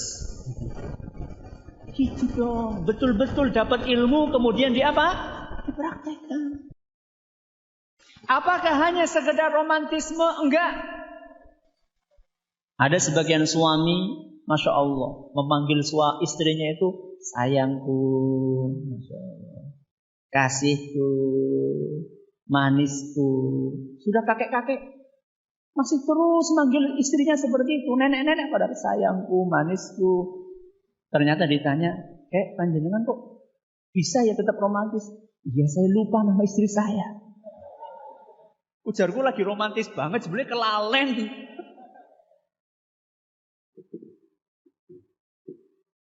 Bukan hanya masalah romantisme Nabi kita Muhammad SAW kepada istrinya, akan tetapi Nabi SAW ketika di rumah itu sampai meringankan tugas-tugas istrinya. Aisyah radhiyallahu anha pernah ditanya sama salah seorang di antara tabi'in yang bernama Urwah. Ya ummul mukminin, ayyu syai'in kana yasna'u Rasulullah sallallahu alaihi wasallam idza kana 'indaki? Wahai ummul mukminin, ketika Rasulullah SAW sedang di rumah, apa yang dilakukan oleh beliau? Apa aktivitasnya? Qalat ma yaf'alu ahadukum fi mihnati ahlihi. Rasulullah SAW kalau sudah di rumah itu membantu pekerjaan istrinya. Yakhsifu na'lahu. Ketika sandal beliau pedot, maka beliau yang ngesol sandalnya sendiri. Wa yukhitu thawbahu. Ketika bajunya robek, maka beliau yang menjahit bajunya sendiri. Wa yarfa'u dalwahu, dan beliau juga biasa ngangsu, membawakan air untuk istrinya. Bapak-bapak ngangsu napa mboten? Wis ora zaman, Ustaz. Sekarang zamannya apa? Sanyo, kalau enggak sanyo apa? Pam. Sudah enggak zaman, Ustaz. Sudah enggak zaman seperti itu, masih rewel sama istrinya. Bahkan di dalam beberapa riwayat disebutkan Nabi SAW membantu istrinya masak. Ya, kalau zaman dahulu masak itu bikin adonan roti. Tangannya Nabi SAW sampai kotor bikin adonan. Ibu, bapak, biasanya kalau jenengan masak bantu mboten, Bu? Bantu nggih? Mentongaken kerupuk. Ya, istrinya lagi goreng kerupuk panas-panas, bapaknya di sampingnya siji loro. Gorengnya rampung, kerupuknya entong. Ya. Ini yang keberapa ini? Yang keberapa ini? Yang kelima. Yang keenam. Rasulullah SAW idolanya para guru. Idolanya siapa? Para guru. Pak guru ada di sini? Ada. Bu guru ada? Ada. Kalau mau jadi guru yang baik, contohlah siapa? Rasulullah Sallallahu Alaihi Wasallam. Bagaimana sabarnya beliau menghadapi murid-muridnya? Siapa murid-muridnya Rasul? Para sahabat. Dan sahabat itu macam-macam tipenya. Sebagaimana murid itu macam-macam tipenya. Kan murid itu kan macam-macam, ana sing manut banget, tapi ya ana sing bejut banget. Ada yang diajarin sekali langsung nyantol, ada yang diulang-ulang sampai 10 kali nggak nyantol-nyantol. Yang dihadapi sama Rasul SAW murid-murid yang sangat beragam. Lihat bagaimana ketika beliau menghadapi salah satu di antara murid beliau yang unik. Diceritakan oleh seorang sahabat Nabi SAW yang bernama Muawiyah ibnul Hakam. Siapa namanya? Muawiyah ibnul Hakam. Baina ana usalli ma'a Rasulillah sallallahu alaihi wasallam idh 'atasa rajulun minal qaum faqultu yarhamukallah. Siapa tadi yang cerita? Muawiyah ibnul Hakam. Ingat-ingat ya, bukunya masih banyak.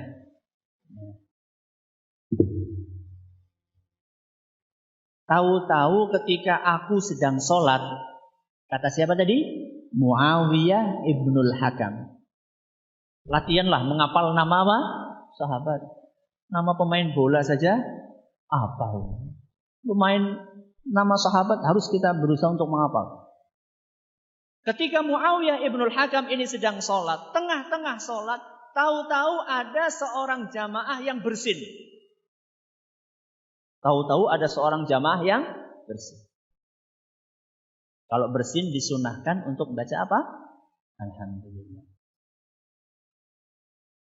Yang dengar baca apa? Yarhamukallah. Muawiyah ini kayaknya baru ngaji masalah ada bersin. Maka begitu tengah-tengah sholat ada sampingnya bersin, alhamdulillah, Muawiyah langsung mengucapkan yarhamukallah. Lagi apa? Lagi sholat. Begitu suaranya lantang keras. Orang lagi khusyuk, tahu-tahu ada yang apa? Yarhamukallah. Maka orang yang ada di masjid itu semuanya noleh kepada siapa? Muawiyah. Nolehnya ini maksudnya adalah on meneng gitu maksudnya. Semuanya pada noleh kepada siapa? Pada Muawiyah. Begitu semuanya pada noleh, apa kata Muawiyah? Muawiyah malah ngomong lagi, "Masya'nukum tanzuruna ilayya?" Ana apa deleng-deleng? Subhanallah. Makanya saya katakan ini muridnya Nabi SAW yang unik. Ya. Bayangkan, sudah lagi sholat, mengucapkan yarhamukallah keras, semuanya pada melotot, bukannya dia diem malah apa ngeliat-ngeliat. Nah, para sahabat ini maka mereka pakai cara yang lain, nyuruh supaya dia diem. Kan orang mungkin menang, ya bubar kabeh engko salate. Maka kemudian para sahabat yadribuna bi aydihim ala afkhadhihim. Mereka pada menghentakkan tangannya di pupu mereka. Bluk bluk bluk bluk. Maksudnya ngasih isyarat kon apa? Menang. Alhamdulillah Muawiyah paham. Ya, maka Muawiyah pun diam. Kira-kira perasaan Muawiyah itu saat itu bar salat kepriwe? Deg-degan apa ora? Wah, kita tahun ini apakah akan apa yang kira-kira akan dilakukan orang-orang sama saya?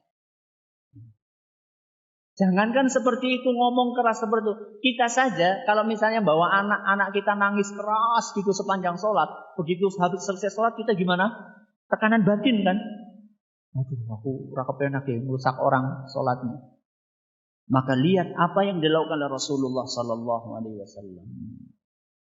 Falamma shalla Rasulullah sallallahu alaihi wasallam fa bi abi huwa wa ummi ma raaitu mualliman qablahu wala ba'dahu ahsana ta'liman minhu. Demi Allah, kata Muawiyah, aku tidak pernah melihat guru sebaik Rasulullah sallallahu alaihi wasallam dari dulu sampai sekarang sampai seterusnya. Wa wallahi ma kaharani wala darabani wala syatamani. Sama sekali Rasulullah SAW tidak membentakku. Rasulullah SAW tidak mencelaku. Rasulullah SAW tidak memukulku. Wa inna maqala. Beliau cuma bersabda, inna hadhihi salata la yasluhu fiha syai'un min kalamin nas. Muawiyah. Kalau lagi salat itu enggak boleh ngomong. Itu saja yang disampaikan oleh Nabi SAW. Muawiyah, kalau lagi salat itu enggak boleh bicara. Innama huwa tasbihu wa takbiru wa qiraatul Qur'an. Salat itu hanya boleh mengucapkan tasbih, takbir dan membaca Al-Qur'an. Selesai. Beginilah seorang guru yang sangat sabar di dalam menghadapi siapa? Murid-muridnya. Berapa ini? 6. Yang terakhir. Rasulullah sallallahu alaihi wasallam adalah idolanya para pemimpin. Idolanya siapa? Para pemimpin. Rasulullah sallallahu alaihi wasallam bukan hanya pemimpin dalam masalah urusan akhirat saja, tapi beliau juga pemimpin dalam urusan dunia.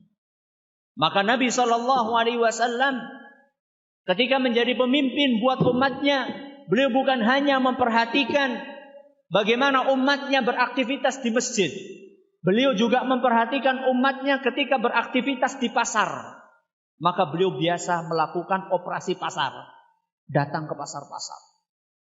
Pernah suatu hari Nabi SAW melihat ada seorang jualan gandum.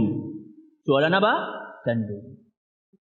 Harganya lumayan mahal. Karena gandumnya gandum kering. Maka kemudian Nabi SAW ngecek gandumnya. Tangan beliau dimasukkan ke dalam tumpukan gandum itu sampai ke bawah sendiri. Ternyata di bawah gandumnya jelek. Gandumnya basah. Tapi harganya dikasih seperti harga gandum apa? Kering. Maka Nabi SAW langsung menegur sahabat tersebut. Dan beliau mengatakan, man ghasyana falaysa minna. Barang siapa yang menipu, maka bukan termasuk golonganku. Ditegur sama Rasulullah SAW. Rasulullah SAW sebagai seorang pemimpin sangat dekat dengan rakyatnya. Bahkan beliau menganggap rakyatnya seperti sahabatnya sendiri. Saya kasih contoh dalam sebuah hadis yang diriwayatkan oleh Imam Muslim.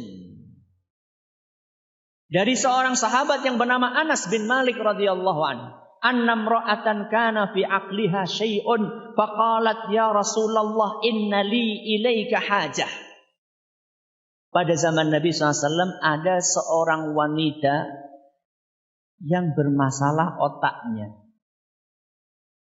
Apa gue? Mandan. Nah, gitu. Bahasanya lembut banget.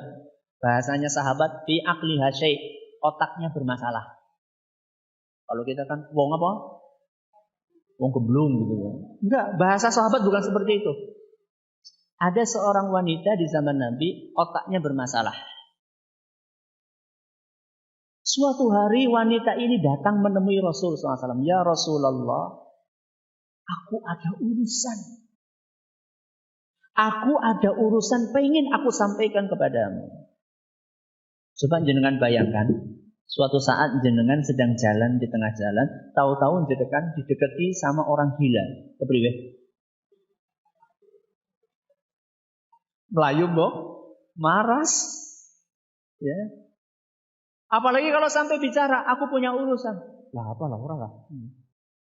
Tapi lihat bagaimana respon seorang pemimpin yang dekat dengan rakyatnya. Jawaban Nabi SAW, ya umma fulan, wahai ummu fulan. Orang Arab, kalau ingin menghormati seseorang, memanggil bukan dengan namanya. Tapi memanggil dengan julukannya. Abu Fulan, Ummu Fulan. Kalau di sini orang Jawa mungkin anaknya Joko, maka panggilannya apa? Abu Joko gitu ya. Bapaknya Joko. Bapaknya Joko. Ya. Lihat Nabi SAW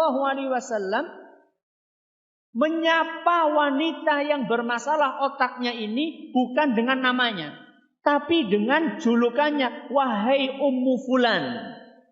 Subhanallah. Sampai orang yang bermasalah otaknya dihargai oleh Nabi kita Muhammad SAW. Dipanggil dengan namanya yang terbaik yang dia miliki. Wahai Ummu Fulan. Apa yang akan disampaikan lebih menakjubkan lagi. Unzuri ayyasikaki syi'ti hatta aqdiya laki hajataki. Wahai Ummu Fulan, kamu cari lokasi manapun di kota ini yang kamu merasa nyaman untuk curhat kepadaku, aku akan ikut kemanapun kamu pergi.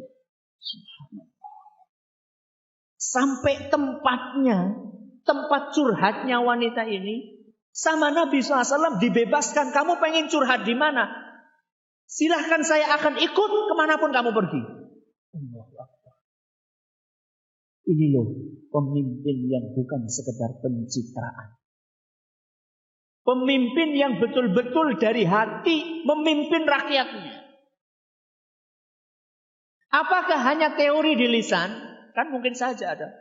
Siap membela, siap mengabdi, siap berbakti, siap melayani. Ketika kampanye.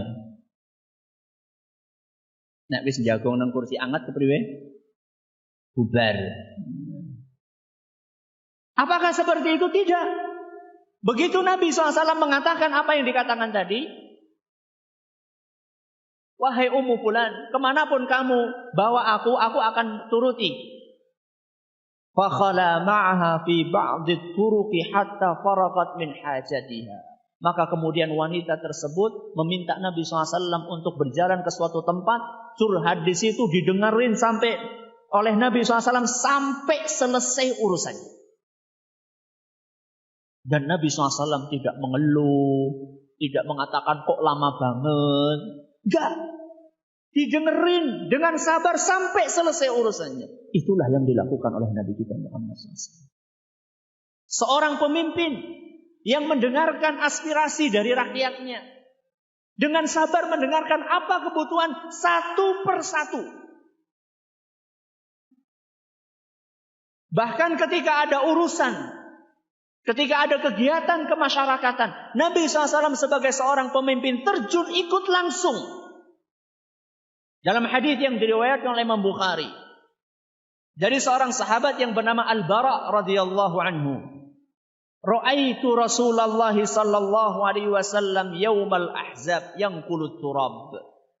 Saya pernah melihat dengan mata kepalaku sendiri ketika perang Ahzab. Dalam rangka persiapan perang, Nabi SAW ngangkat tanah sendiri beserta dengan para sahabatnya. Jadi ketika kirigan ya? Kerja bakti namanya apa? Betul ya, kirigan ya? Ketika kerja bakti, Nabi SAW ikut di situ. Dan bukan sekedar formalitas. Kan bisa saja ngangkat, cepret, sepisan, wis. Bisa enggak? Bisa, kan keton lagi ngangkat itu ya. Yang penting wis oli apa? Fotone, terus mau dilebokakan meng di orang, di-upload di medsos. Ini loh pemimpin itu. Bukan sekedar formalitas. Buktinya tidak sekedar formalitas apa? Waqad warat turabu bayadha batnihi. Saking semangatnya Nabi SAW mengangkat tanah, memindahkan tanah sampai perut beliau yang putih itu kotor dengan tanah. Hadis riwayat Bukhari. Pemimpin yang ideal mencontoh Nabi kita Muhammad SAW. Bukan hanya dekat dengan rakyatnya, akan tetapi pemimpin yang ideal adalah pemimpin yang menegakkan keadilan kepada siapapun rakyat. Saya tutup dengan sabda Nabi SAW yang diriwayatkan oleh Imam Bukhari dan Muslim. Waymullah, demi Allah. Beliau bersabda, demi Allah, lau anna Fatimata binta Muhammadin saraqat, andaikan. Apa kata Nabi? Andaikan. Berarti tidak terjadi ya. Andaikan. Saya khawatir nanti dikira saya mengatakan yang tidak-tidak. Nabi bersabda, andaikan putriku sendiri. Siapa putrinya? Fatimah binta Muhammadin. Fatimah putrinya Nabi SAW mencuri. Laqata'tu yadaha. Aku yang akan memotong tangannya. Beginilah pemimpin yang adil. Tidak tebang pilih. Walaupun keluarga terdekatnya kalau melanggar hukum, jangan sampai hukuman itu tajam ke bawah, tumpul kemana? Atas. Beginilah pemimpin yang ideal. Sudah berapa ini? 7. Wis, rampung. Loh kan habis ini ada tanya jawab. Ya, masih ada setengah jam. Oh ya, sebelum tanya jawab. Ujian. Siap-siap. Dia mulai pada buka catatannya.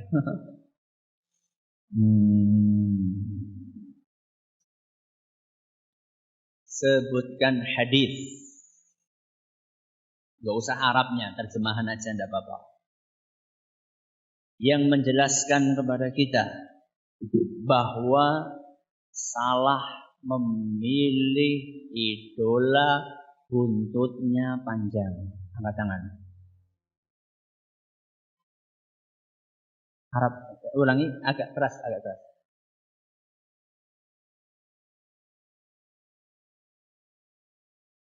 Masya Allah, sama Arabnya juga ini. Ini perlu kasih yang tebel ini. Nah, yang mana ya? Nah, silakan ini. Barakallahu fiik. Pertanyaan berikutnya. Ini harus habis ini bukunya ini. Nanti saya dimarahi sama panitia nanti. Siapakah yang sholat bersama Nabi Udah Pak, urung rampung. Telat.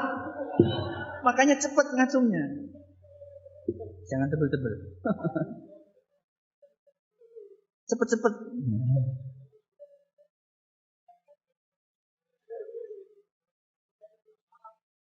Siapakah sahabat Nabi Sallallahu Alaihi Wasallam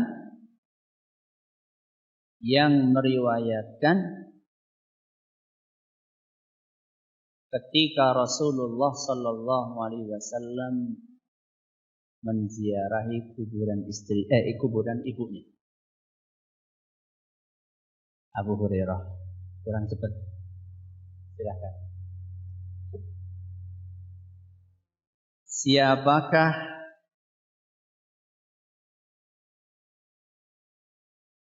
sahabat yang duduk di samping Rasulullah Sallallahu Alaihi Wasallam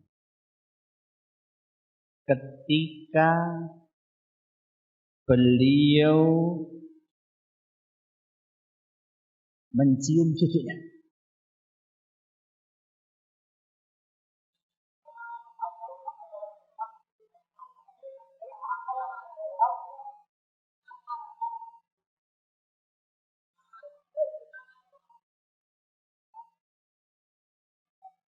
Al-Aqra' bin Habis. Bukan Al-Akram, Al-Aqra'.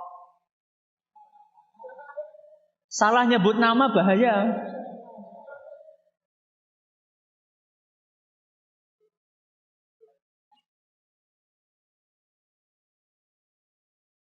Siapakah nama cucu? Belum. Gantian ibu-ibu lah, ya. Gantian ibu-ibu. Loh ini masa nggak adil nanti? Katanya ladies first. Siapakah nama cucu Nabi SAW yang digendong ketika sholat? Umamah, ibu yang pakai jilbab hitam.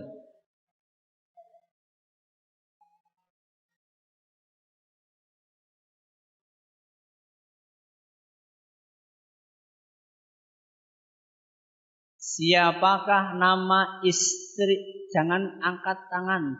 Jangan jawab dulu kalau belum angkat tangan. Kalau jawab dulu belum angkat tangan gugur. Siapakah nama istri Nabi kita Muhammad Sallallahu Alaihi Wasallam yang pernah meletakkan kakinya di paha Nabi SAW? Silakan, ibu pakai jilbab hitam.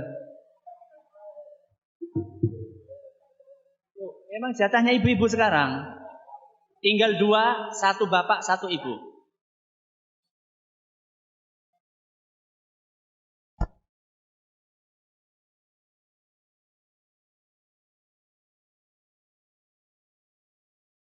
Siapakah nama? Bapak-bapak ya, siap-siap. Siapakah nama sahabat Nabi Sallallahu Alaihi Wasallam lengkap?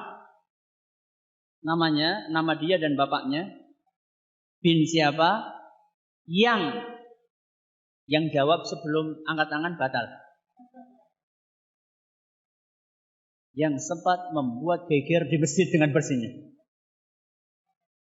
Bagus, silakan. Terakhir ibu-ibu. Siap-siap Bu.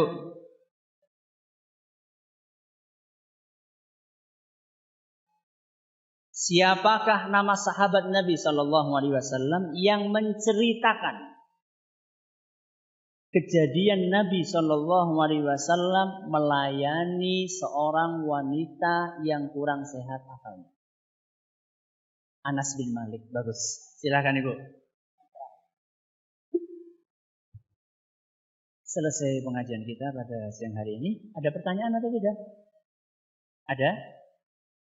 Monggo kalau Anda mau bertanya, silakan. Ustaz, bagaimana kiat-kiat agar benar-benar mencintai sunnah dan ringan dalam mengamalkan dengan ikhlas? Syukran jazilan. Kiatnya, pertama kita harus mengetahui dan menyadari bahwa itu adalah kewajiban.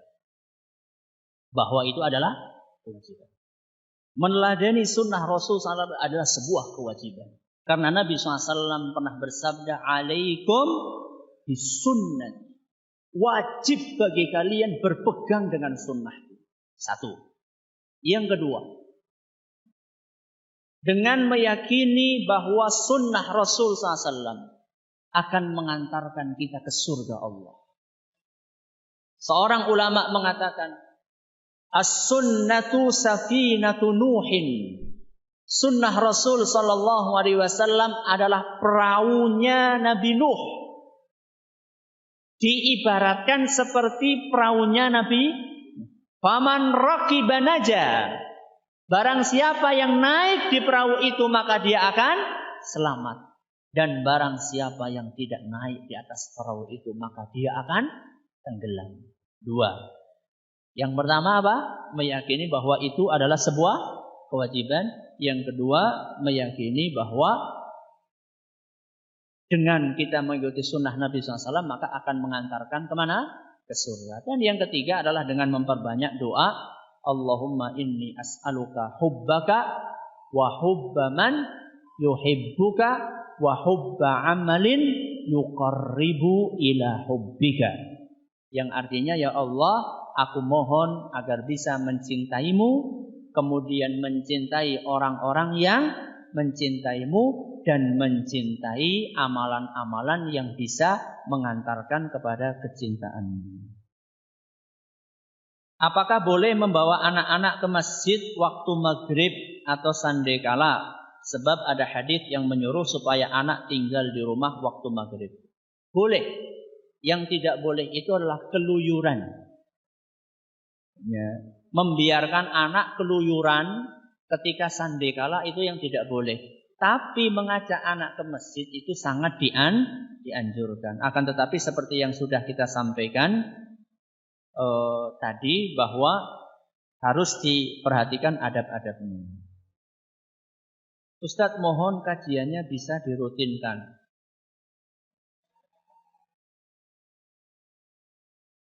Saya nggak janji. Ya, saya nggak janji. Karena perlu dibagi-bagi waktunya. Antara Barling Mas cakep. Ya. Banyumas. Ya. Ya, antara daerah-daerah itu perlu dibagi. Sehingga kalau saya rutin, saya belum janji. Tapi kalau insidental mudah-mudahan. Kalau panjenengan pengen rutin, monggo rawuh teng Purbalingga. Gantian lah. Ya. Seharusnya idealnya itu guru nyari murid apa murid nyari guru? Ya, idealnya, ya. Idealnya sama-sama ya. Seorang sahabat Nabi SAW yang bernama Ibnu Abbas radhiyallahu anhuma, beliau pernah mengatakan, "Fa innal ilma yu'ta wa la ya'ti." Ilmu itu idealnya didatangi. Bukan apa? Mendatangi. Jadi idealnya itu didatangi. Saya punya pengajian rutin di Masjid Agung Purbalingga setiap Rabu malam Kamis. Setiap Rabu malam Kamis. Ba'da maghrib sampai Isya. Mengkaji tafsir Al-Quran. Mengkaji tafsir Al-Quran. Bahkan saya tahu ada beberapa jamaah yang biasa hadir dari daerah Karangkobar kok. Ya, jenengan di sini sama Karangkobar jauh mana? Karangkobar. Karangkobar aja berangkat kok. Ya, masa jenengan yang di Banjar nggak berangkat? Ya, saya tahu rutin. Ya. Kami seorang pegawai merasa sangat sulit untuk menjalankan amanah. Mohon doanya Ustadz dan tipsnya. Mudah-mudahan Allah Subhanahu wa taala membantu panjenengan dan seluruh kaum muslimin untuk bisa amanah. Tipsnya adalah bertahan di dalam kebaikan walaupun terasa sulit. Nabi SAW sudah menggambarkan orang yang berpegang dengan kebenaran di akhir zaman itu seperti apa? Memegang bara api. Panas. Tapi kalau misalnya dilepas, ya, nanti kita akan terbakar. Na'udzubillah min dzalik dengan api yang Allah sediakan di neraka. Maka kita harus bertahan. Ya. Dan setelah bertahan kita memohon kepada Allah. Ya muqallibal qulub, apa? Tsabbit qalbi ala dinik. Ya musarrifal qulub, sarrif qulubana ala ta'atik. Rabbana la tuzigh qulubana ba'da id hadaitana wa hab lana min ladunka rahmah innaka antal wahhab. Memang menjadi orang baik di zaman seperti ini berat. Tapi ganjarannya kata Nabi sallallahu alaihi wasallam 70 kali lipat ganjarannya sahabat. 70 minkum kata Nabi sallallahu alaihi wasallam. Orang di akhir zaman yang kokoh berpegang dengan kebenaran, ganjarannya 70 kali lipat ganjarannya sahabat Rasul SAW. Maka bertahanlah di dalam kebenaran. Ustaz, bagaimana pemakaian kata radhiyallahu anhu rahimahullah?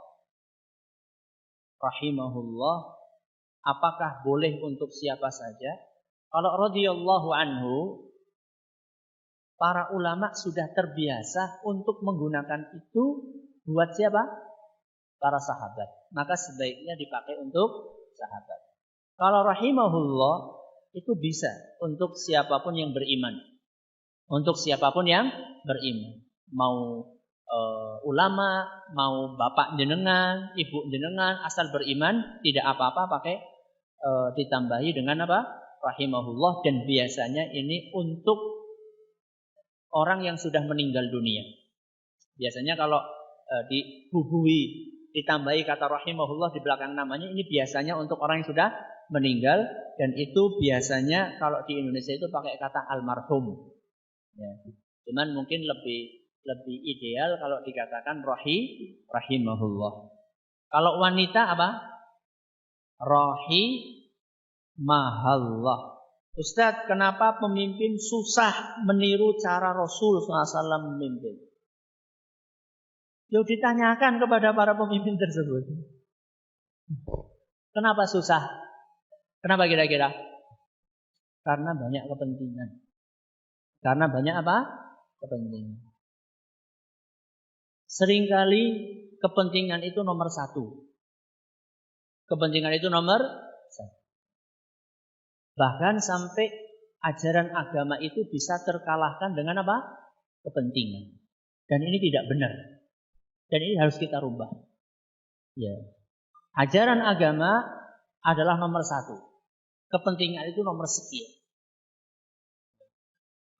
Orang-orang yang merasa khawatir ketika meneladani Rasul SAW sebagai seorang pemimpin, itu karena tidak terlalu yakin bahwa jabatan itu merupakan pemberian dari siapa? Allah. Kenapa orang takut untuk jujur ketika jadi pemimpin? Macam-macam. Biasanya karena takut nanti dukungan dari pengusungnya itu berkurang. Biasanya seperti itu. Berarti kan sebenarnya dia itu merasa takut nanti jabatannya akan hilang. Padahal seandainya kita meyakini firman Allah Subhanahu wa taala, "Qulillahumma malikal mulki tu'til mulka man tasha wa tanzi'ul mulka mimman tasha wa tu'izzu man tasha wa tudhillu man tasha biyadikal khair innaka ala kulli syai'in qadir." Seandainya dia meyakini ayat ini, maka dia tidak akan peduli.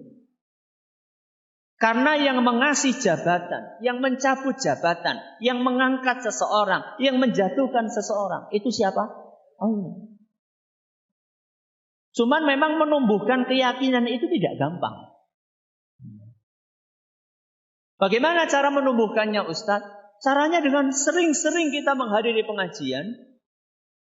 Setelah kita hadiri pengajian, kita amalkan sedikit demi sedikit ilmu yang sudah kita miliki. Kemudian mencari komunitas yang satu visi dan misi. Karena kadang-kadang orang, Masya Allah, ngajinya sudah baik. Begitu pulang, ketemu lagi sama orang yang gak baik. Akhirnya apa yang sudah dia dapatkan, apa? Luntur. Ya. Cari komunitas yang kira-kira satu visi dan misi, sama-sama ingin jujur, sama-sama ingin memegang kebenaran, meladani sunnah Rasul Sallallahu Alaihi Wasallam. Kemudian setelah itu berusaha untuk disebarkan. Jadi ketika kita sudah punya ilmu, jangan cuma dipakai sendiri. Jadi bukan berarti ketika saya mengatakan cari orang yang satu visi dan misi, kemudian kita ngumpul tidak membaur sama yang lain. Tetap, akan tetapi mewarnai, jangan diwarnai. Rasulullah SAW menyebutkan, alladzi yukhalitun nasa wa yasbiru ala adahum khairun mimman ya'taziluhum. Orang yang membaur sama masyarakatnya, kemudian dia bisa mewarnai masyarakatnya, bersabar menghadapi hal-hal yang tidak enak di situ, ini lebih mulia daripada orang yang mengucilkan dirinya sendiri, tidak membaur dan tidak mewarnai masyarakat. Ustaz, saya mau nanya bagaimana cara memilih pemimpin yang bertanggung jawab dan adil. Wah, dia harap kampanye loh. Ya, dilihat dari track recordnya. Dilihat dari apa? Track recordnya. Rapotnya dilihat. Kalau menjelang pemilu, itu orang itu kelihatannya semuanya apa? Baik. Karena semuanya dipoles supaya kelihatan baik. Maka yang paling mudah adalah lihat bagaimana track recordnya, rapotnya bagaimana. Kalau misalnya ujuk-ujuk bagi, padahal biyen ra tahu apa? Bagi-bagi. Ya berarti kita agak suudzon apa ya bahasanya? Ya agak ragu lah, ya, agak ragu tentang ketulusannya. Tentang ketulusannya. Maka dilihat saja track recordnya, dikonsultasikan kepada para ulama yang robbani, ya. Perlu saya garis bawahi, ya, supaya